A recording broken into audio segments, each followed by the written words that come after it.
ada satu hal di masa-masa itu, saya merasa waktunya saya sudah cukup untuk bekerja dengan orang di perusahaan.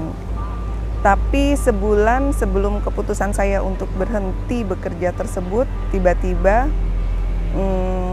kehidupan keluarga kami berubah 180 derajat. Di saat itu mungkin di saat dimana kondisi dari perekonomian keluarga kami sedang baik-baiknya, kemudian kami harus merubah karena terjadi satu hal. Pada saat itu suami saya terkena qadarullah, terkena stroke di malam tahun baru.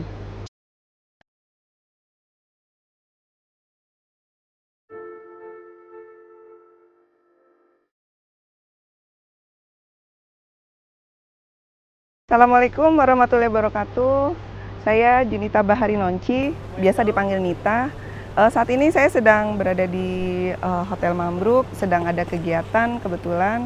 Saya lahir di Jakarta 27 Juni 1973. Saya merupakan anak pertama dari 3 bersaudara, adik saya 2 dan yang satu laki-laki dan perempuan. Kami besar di Jakarta, tapi kami lama pindah di suatu tempat ke tempat lainnya.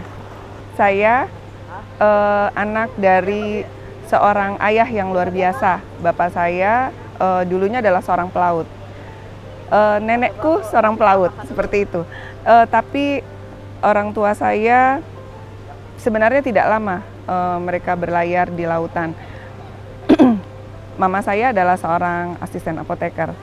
Dan kedua orang tua saya adalah berasal dari 2 suku yang berbeda. Beliau, bapak saya dari suku Bugis dan mama saya dari suku Jawa. Kami mengalami kehidupan di rumah yang luar biasa, sangat demokratis dan luar biasa, sangat menyenangkan bagi saya. Karena dari perbedaan suku tersebut membuat kaya kehidupan masa kecil saya.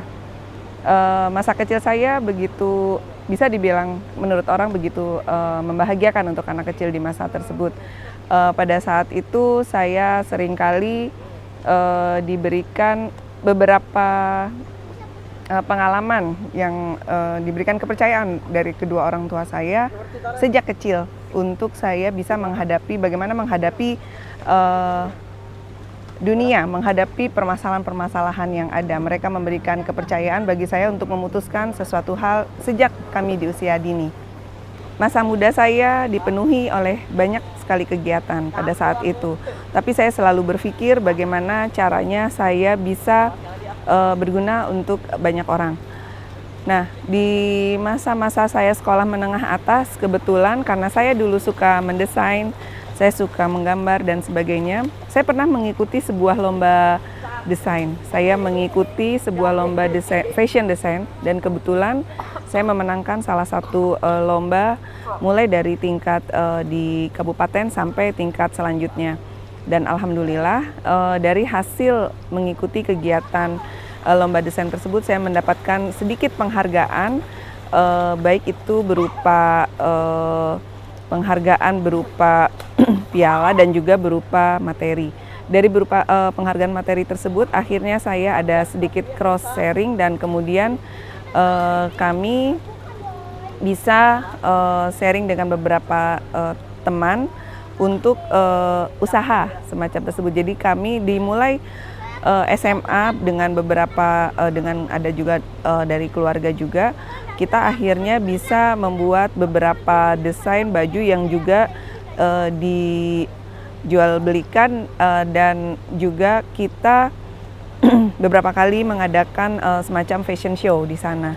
Alhamdulillah itulah yang sedikit banyak kita belajar bagaimana caranya kita berusaha menghasilkan sesuatu berupa materi, tapi kita juga tidak lupa untuk bisa sharing dengan masyarakat. Sebenarnya saya tidak berniat untuk bekerja dulu terlebih dahulu, tapi karena waktu itu masa-masa krisis moneter di tahun 98, saya ingat pada saat itu, kemudian saya magang di sebuah perusahaan dan akhirnya saya diminta untuk melanjutkan, jadi bukan sebagai karyawan magang lagi. Nah, di sana saya banyak belajar bagaimana untuk kita menghargai waktu, bagaimana kita menghargai orang dan sebagainya. Di perusahaan asing tersebutlah awal mula saya bekerja istilahnya secara serius dengan orang lain.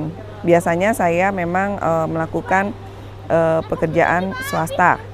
Saya pernah mencoba membuka sebuah usaha juga di masa-masa tersebut yang alhamdulillah berjalan dengan baik. Saya pernah membuka konveksi di saat itu karena saya memang dari dulu backgroundnya senang sekali mendesain fashion ya. Saya pernah membuka sebuah butik dan kemudian ini sejalan dengan beberapa hal yang terkait desain dan juga saya membuka sebuah perusahaan konsultan dan kontraktor. Perjalanannya tidak selalu begitu mudah karena kita pasti akan mendapatkan beberapa rintangan yang itu menjadi sebuah tantangan. Kalau saya menganggap itu sebuah tantangan, bagaimana kita bisa menghadapinya. Tapi saya harus membuat suatu keputusan di saat-saat itu karena waktu itu saya baru berkeluarga dan saya mempunyai keinginan bahwa saya pada saat-saat anak itu usia dini saya ingin mempunyai program untuk dapat memberikan dia asupan terbaik, ASI eksklusif, dan saya memutuskan untuk berhenti kerja. Itu adalah hal-hal yang mungkin tersulit kalau dari segi finansial, tapi saya harus pilih karena saya akan lebih mementingkan anak-anak saya. Kemudian berlanjut, anak-anak beranjak usianya pada posisi sekitar, saya sudah bisa meninggalkan mereka untuk kembali bekerja. Akhirnya saya memutuskan bekerja di salah satu perusahaan asing lagi yang kebetulan meng-hire saya di saat itu. Saya bekerja sekitar 13 tahun di sana. Tapi alhamdulillah sambil bekerja kita bisa melakukan tugas kita sebagai ibu sebagaimana mestinya. Sampai anak-anak saya dewasa pun mereka sekolah, tetap kita sudah siapkan bekalnya dan sebagainya sampai dia berangkat sekolah maupun di rumah. Saat ini orang mungkin mengenal saya sebagai arsitek wanita. Tapi kalau saya berkenalan dengan seseorang, ditanya, saya selalu mengatakan saya seorang ibu rumah tangga. Saya bangga menjadi ibu rumah tangga, saya bangga menjadi ibu dari anak-anak saya. Definisi sukses menurut saya adalah pada saat kita seorang wanita bisa berkarir, tapi bisa juga sukses di rumah tangganya. Hal ini yang mungkin impian dari banyak wanita karir. Alhamdulillah sebenarnya keluarga saya itu begitu mendukung karir saya, keluarga saya, anak-anak saya itu begitu mendukung saya untuk bekerja.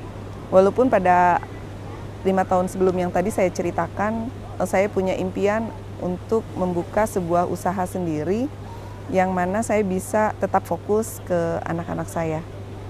Tapi mau apa dikata, qadarullah, karena saya sebenarnya orang yang terplanning.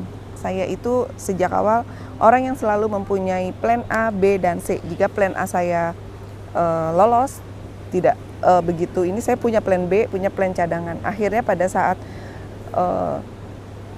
mengalami beberapa hal dalam kehidupan saya, akhirnya saya berpikir the best planning is no planning. Tapi saat ini saya mulai kembali, karena sebuah perjalanan hidup, saya mulai kembali harus menata planning dari awal. Terkadang seperti itu, saya harus kembali berplanning. Walaupun the best planning is no planning menurut saya pada satu titik, karena saya berpikir ternyata yang maha perencana itu bukan di kita, tapi adanya di Allah.